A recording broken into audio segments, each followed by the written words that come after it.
everyone. Today we'll study the remaining part of your chapter The Lost Child from Moments book. Because its first part we had already covered in our previous video. So today we'll start the remaining part of this chapter The Lost Child.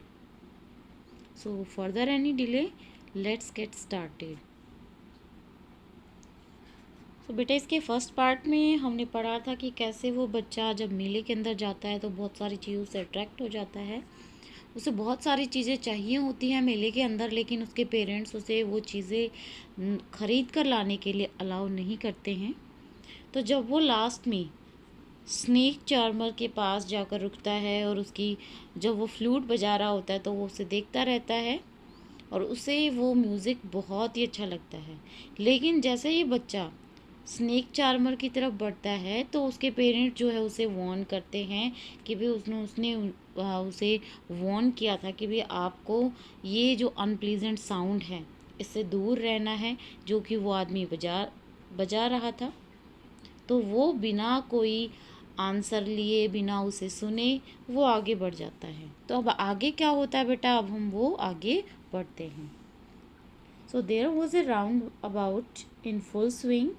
Men, women, and children carried away in a whirling motion, shrieked and cried with dizzy laughter. So here whirling का मतलब क्या होता है यहाँ पे?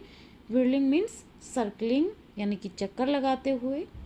shrieked, here shrieked का मतलब होता है cry, चीख मारना.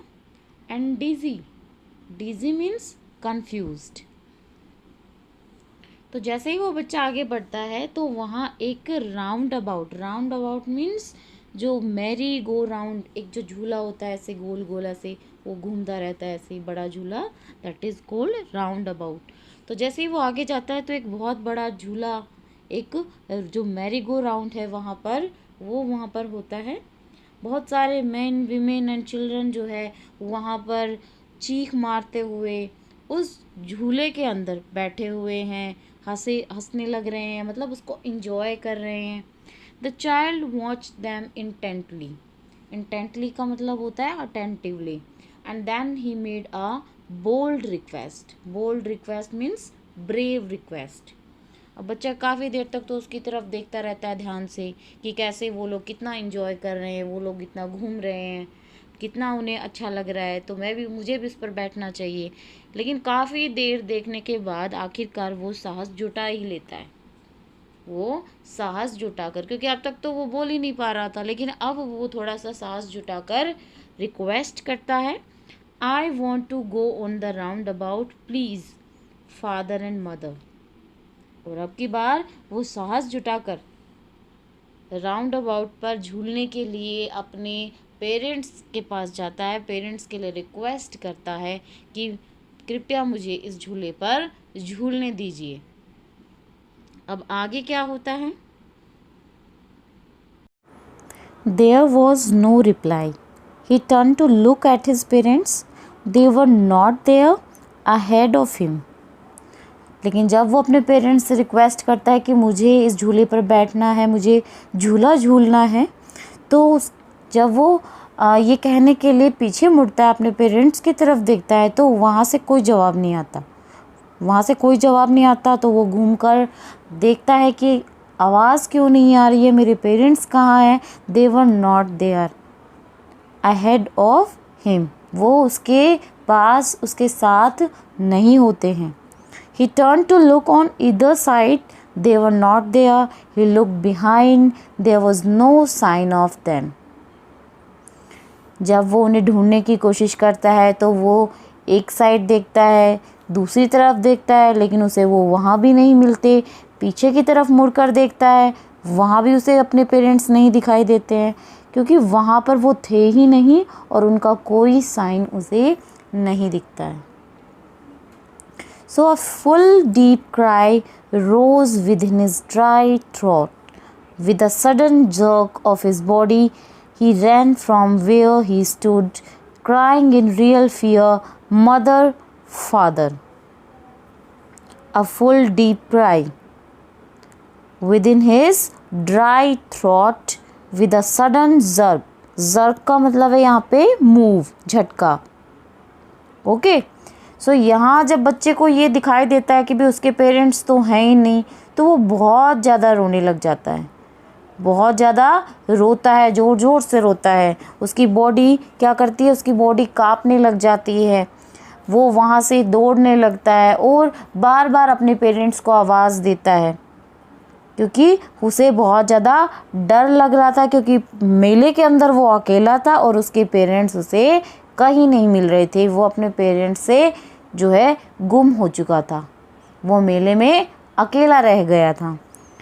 Tears roll down from his eyes, hot and fierce his flushed face was convulsed with fear. Panic stricken, he ran to one side first, then to other, hither and thither in all directions, knowing not where to go. So beta here convulsed mean tremble with fear, डर से कांपना। Panic stricken का मतलब क्या होता है, fear struck, यानी कि बहुत ज़्यादा डर जाना। तो जब बच्चे को ये दिखता है कि उसके पेरेंट्स वहाँ नहीं हैं, तो वो बहुत ज़्यादा डर जाता है, बहुत ज़्यादा रोने लगता है और उसकी आँखों से आंसू बहने लगते हैं। उसके आँखों से आंसू बह रहे हैं, उसके चीक्स तक आ रहे हैं वो। और जैसे ही वो ज़ोर ज़ोर से रोने लगता है तो क्या होता है भाई, वो उसका गला ऐसे जैसे कि उसका गला सूख गया है। His dry throat means उसका गला सूख गया है, उसकी बॉडी काँप रही है और वो अपने पेरेंट्स को ढूंढने के लिए hither and thither मतलब here and there, अपने पेरेंट्स को ढूंढने के लिए वो यहाँ वहाँ दौड़ने लग जाता है। Knowing not where to go, उसे ये नहीं पता होता कि उसे कहाँ जाना है, लेकिन अपने पेरेंट्स को ढूंढने के लिए कभी वो इधर की साइड घूम रहा है, कभी वो इधर की तरफ भाग रहा है। तो वो बच्चा बहुत ज़्यादा डरा हुआ होता है। He wailed. His yellow turban came untied and his clothes became muddy. और जब वो इस तरह से भाग रहा होता है तो उसके जो हेड के ऊपर जो येलो कलर की जो उसकी टर्बन जो उसने पहनी हुई थी, वो क्या होता है, वो खुल जाती है और उसके जो कपड़े हैं became muddy, यानी उसके कपड़े धूल मिट्टी से गंदे हो जाते हैं, क्योंकि वो बार बार गिर रहा है, फिर उठ रहा है, बार बार अपने पेरेंट्स को ढूंढ रहा है, उन्हें पुकार रहा है, लेकिन उसके पेरेंट्स उसे कहीं नहीं दिखाई देते हैं। Having run to and fro in a race of running for a while, he stood defeated. अब काफ़ी देर यहाँ वहाँ दौड़ने के बाद, बहुत ज़्यादा डरे होने के कारण, जब वो बच्चा काफ़ी देर तक दौड़ता है तो आखिरकार वो हार कर खड़ा हो जाता है। His cries burst into sobs. Sobs मतलब सुबकियाँ, जो हम धीरे धीरे रोते हैं, ठीक है, सिसकना जिसे कहते हैं हम। तो जब वो हार कर खड़ा हो जाता है तो जो उसकी चीखें थी, जो उसकी क्राइज थी, जो चीखें थी, अब वो किस में बदल जाती हैं, अब वो सिसकियाँ भरने लग जाता है। At little distances on the green grass, he could see through his filmy eyes men and women talking. अब वो छोटा सा बच्चा मेले में अकेला है, रो रहा है, उसकी सिसकियाँ शुरू हो गई हैं। तो थोड़ी दूर पर जो हरी हरी घास है, वहाँ से वो देख सकता था अपनी आँखों से कि वहाँ पर बहुत सारे मेन एंड वीमेन खड़े हुए हैं और वो आपस में बात कर रहे हैं।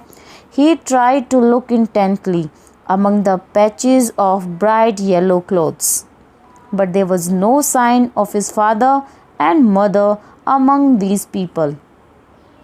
Intently means केयरफुली, बड़े ध्यान से, वो बड़े ध्यान से उन येलो कलर के कपड़े पहने हुए उन लोगों के बीच में से ध्यान से ये देखने की कोशिश कर रहा है कि क्या उनके बीच में मेरे पेरेंट्स तो नहीं खड़े हैं, लेकिन उसे वहाँ उसके पेरेंट्स का कोई साइन नहीं मिलता है। Who seemed to laugh and talk just for the sake of laughing and talking, कि वो जो लोग वहाँ पर खड़े हुए हैं वो आपस में बातें कर रहे हैं, हंस रहे हैं, लेकिन वहाँ सभी लोग खड़े हुए थे, लेकिन उसके पेरेंट्स का वहाँ पर कोई नामो निशान नहीं था। He ran quickly again, and this time to a shrine to which people seemed to be crowding. Every little inch of space here was congested with men, but he ran through people's legs, his little sob lingering. Mother, father.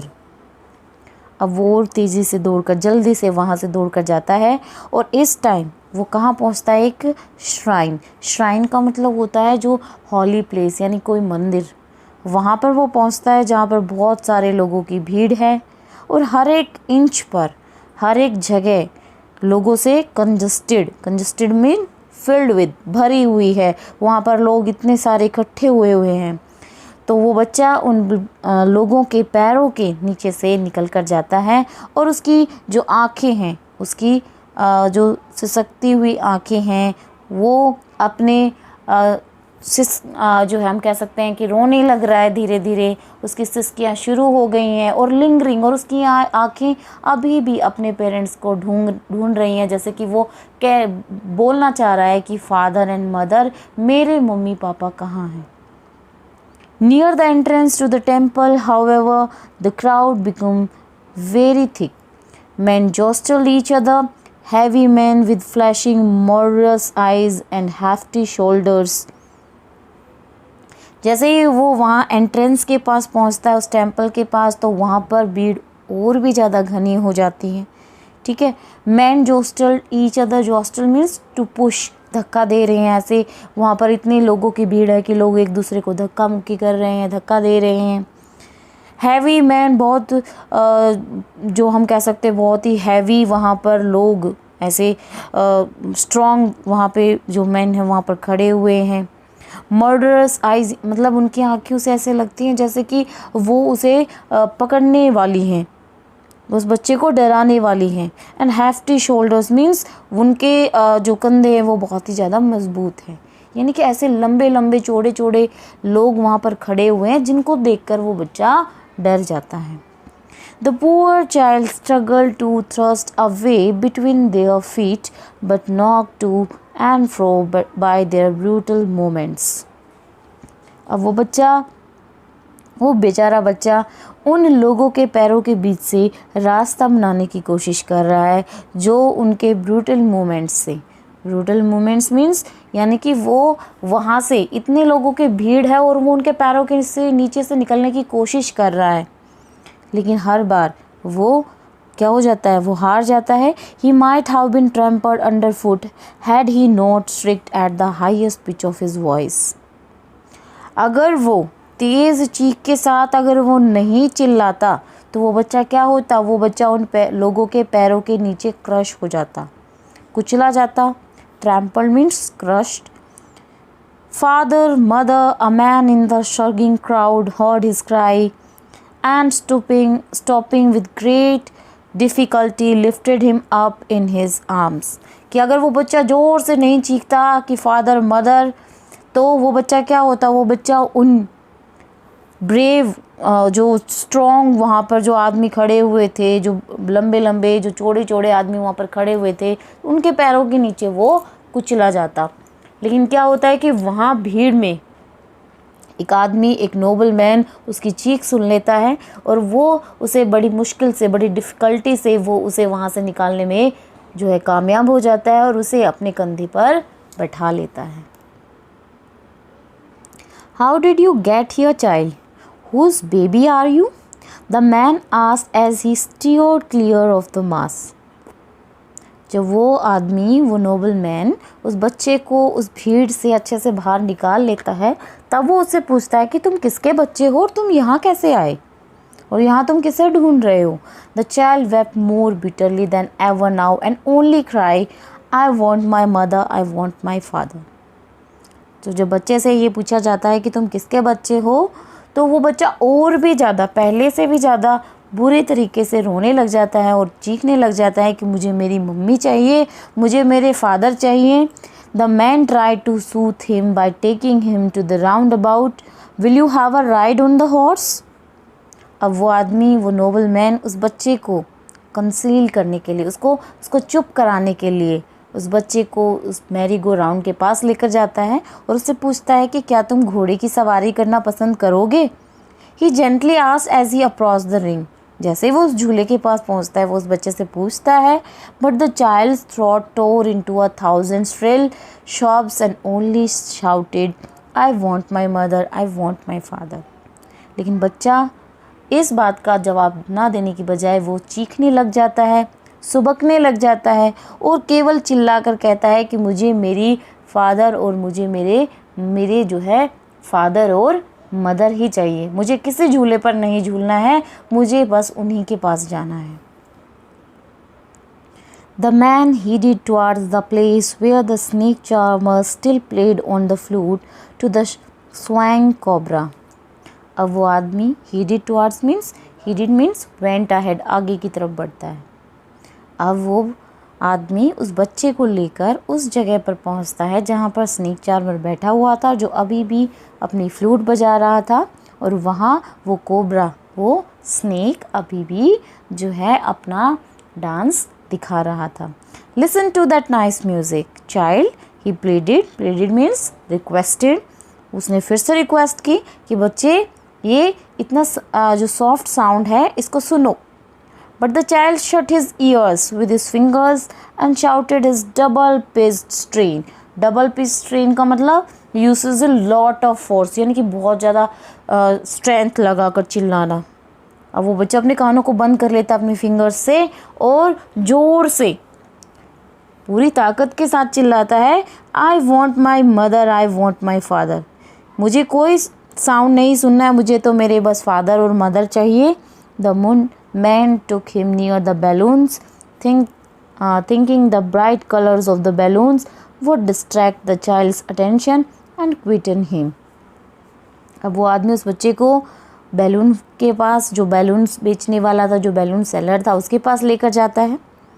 वो ये सोचकर लेकर जाता है कि शायद जो ये ब्राइट कलर्स है बैलून्स के, शायद ये उस बच्चे का ध्यान डिस्ट्रैक्ट कर देंगे, डाइवर्ट कर देंगे और उसे थोड़ा चुप कर देंगे। मेक काम, क्विटन मीन्स मेक काम, उसे शांत कर देंगे। लेकिन ऐसा नहीं होता है। Would you like a rainbow coloured balloon, he persuasively asked. वो उस बच्चे से पूछता है कि क्या तुम रेनबो कलर के बैलून लेना पसंद करोगे। परस्यूसिवली का मतलब होता है मेकिंग रेडी, उसे मनाते हुए, बच्चे को शांत करते हुए। The child turned his eyes from the flying balloons and just शॉप्ड, I want my mother, I want my father. लेकिन बच्चा क्या करता है, बच्चा अपनी आंखें तक उन जो बैलून्स की तरफ नहीं करता, अपनी आंखों को दूर कर लेता, अपना फेस टर्न कर लेता है और कहता है सुबकते हुए कि मुझे तो बस मेरे फादर और मदर ही चाहिए। The man, still trying to make the child happy, bore him to the gate where the flower seller sat. Look, can you smell those nice flowers, child? अब वो आदमी उस बच्चे को हर एक तरीके से खुश करने की कोशिश कर रहा है, उसे शांत करने की कोशिश कर रहा है। अब वो उसे उस फ्लावर सेलर के पास लेकर जाता है जहाँ पर वो बैठा हुआ था, उस गेट के पास लेकर जाता है। Look, can you smell those nice flowers child? देखो, क्या तुम इन नाइस फ्लावर्स को, इन सुंदर सुंदर फ्लावर्स को क्या तुम सूंघना पसंद करोगे? Would you like a garland to put round your neck? क्या तुम अपने गले में एक माला पहनना पसंद करोगे? लेकिन बच्चा इस टाइम भी कोई अटेंशन पे नहीं करता है, उसकी तरफ कोई ध्यान नहीं देता है और वो बार बार यही चिल्ला रहा होता है कि मुझे तो बस मेरे मम्मी पापा के पास ही जाना है। The child turned his nose away from the basket and reiterated his job. I want my mother, I want my father. जब उससे वो कहता है कि क्या तुम इन फूलों को लेना चाहोगे, नहीं सूंघना चाहोगे, तो वो क्या करता है बच्चा बार बार अपनी बात को रिपीट करता है, बार बार जो है सांस लेते हुए, सिसकियाँ लेते हुए बार बार यही बात दोहराता है। रिट्रेटेड मीन्स रिपीटेड, वो बार बार यही रिपीट करता है कि मुझे तो मेरे मम्मी पापा के पास जाना है, और वो अपना नोज़ उन फ्लावर्स की तरफ से, उन बास्केट की तरफ से दूर कर लेता है। Thinking to humour his disconsolate charge by a gift of sweets, the man took him to the counter of the sweet shop. What sweets would you like, child? He asked. The child turned his face from the sweet shop and only sobbed, I want my mother, I want my father. कि शायद मिठाइयाँ देकर शायद वो उस बच्चे को मनाना चाहता था, उस बच्चे को शांत करना चाहता था। तो इसीलिए वो आदमी उस बच्चे को उस स्वीट शॉप के काउंटर पर लेकर जाता है और उससे पूछता है तुम कौन सी मिठाई खाना पसंद करोगे। लेकिन बच्चा अपनी फेस को उस स्वीट शॉप की तरफ से दूर कर लेता है और केवल सिसकते हुए यही कहता है I want my mother, I want my father, कि मुझे तो बस मेरे फादर और मदर चाहिए, मुझे तो बस उन्हीं के पास ही जाना, मुझे कोई मिठाई नहीं चाहिए। लेकिन पहले उसे कौन सी मिठाई पसंद थी, वो कौन सी मिठाई लेने की डिमांड जो है कर रहा था उस टाइम, बर्फ़ी, क्योंकि उसे बर्फ़ी बहुत अच्छी लगती थी। लेकिन अब अगर वो आदमी अब भी उसे अगर वो देने की कोशिश कर रहा है तो वो अब उसे लेने से मना कर रहा है, क्योंकि बच्चे के लिए सबसे इम्पोर्टेंट चीज़ क्या है, उसके फादर और मदर, ना कि मेले के अंदर रखी हुई जितनी भी चीज़ें हैं वो उसे अब अच्छी नहीं लग रही हैं। क्योंकि सबसे इम्पोर्टेंट अब बच्चे के लिए क्या है, सबसे ज़रूरी क्या है, उसके पेरेंट्स, और वही अब उसके साथ नहीं है। सो बेटा ये था आपका चैप्टर एंड इट्स कंप्लीट।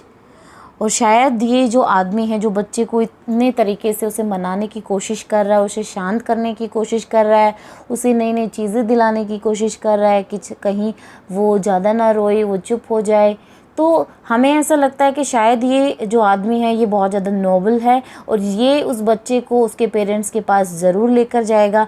शायद ये भी हो सकता है कि भी वो मेले के अंदर जाए, मेले के अंदर जाकर वो जो है पुलिस की जो ड्यूटी, जो वहाँ पर जो ऑन ड्यूटी जो पुलिस वहाँ पर है उनके पास जाकर शायद वो अनाउंसमेंट करा दे, और अनाउंसमेंट सुनकर शायद उसके जो पेरेंट्स हैं वो वहाँ आ जाएं और वो उस बच्चे को अपने साथ लेकर चले जाएं।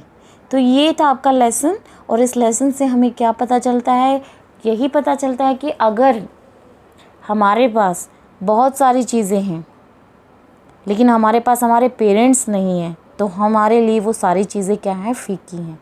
क्योंकि हमारी लाइफ में सबसे ज़्यादा इम्पोर्टेंस हम किसको देखते हैं, हमारे पेरेंट्स को। क्योंकि अगर हमारे पास हमारे पेरेंट्स हैं, हमारी देखभाल करने के लिए हमारे माता पिता हैं, तो वही हमें जो है अच्छी ज़िंदगी दे सकते हैं, हमारी लाइफ को खुशियों से भर सकते हैं। लेकिन अगर हमारी लाइफ में हमारे पेरेंट्स नहीं हैं हमारे साथ, तो हमारे पास वो सारी खुशियाँ होते हुए भी हमारे लिए उन खुशियों का स्वाद कैसा है भाई, फीका है। तो हमें सबसे ज़्यादा इम्पोर्टेंस किसको देनी चाहिए, हमें मेटरलिस्टिक वर्ल्ड को नहीं देनी चाहिए, ये सारी चीज़ें जो हमारे आसपास मौजूद है इनको नहीं देनी चाहिए, बल्कि हमें जो वैल्यू है, हमें जो इम्पोर्टेंस है वो हमारे पेरेंट्स को देनी चाहिए। सो बेटा ये था आपका chapter and I think it's clear to you. अभी भी अगर आपको कोई डाउट है तो आप मुझसे पूछ सकते हो। ओके, सो तब तक के लिए आप घर पर रहिए और प्रैक्टिस करते रहिए, और हम अब हमारे नेक्स्ट वीडियो में मिलेंगे with a new topic, with a new chapter. So keep learning and keep practicing at your home. Goodbye and have a nice day.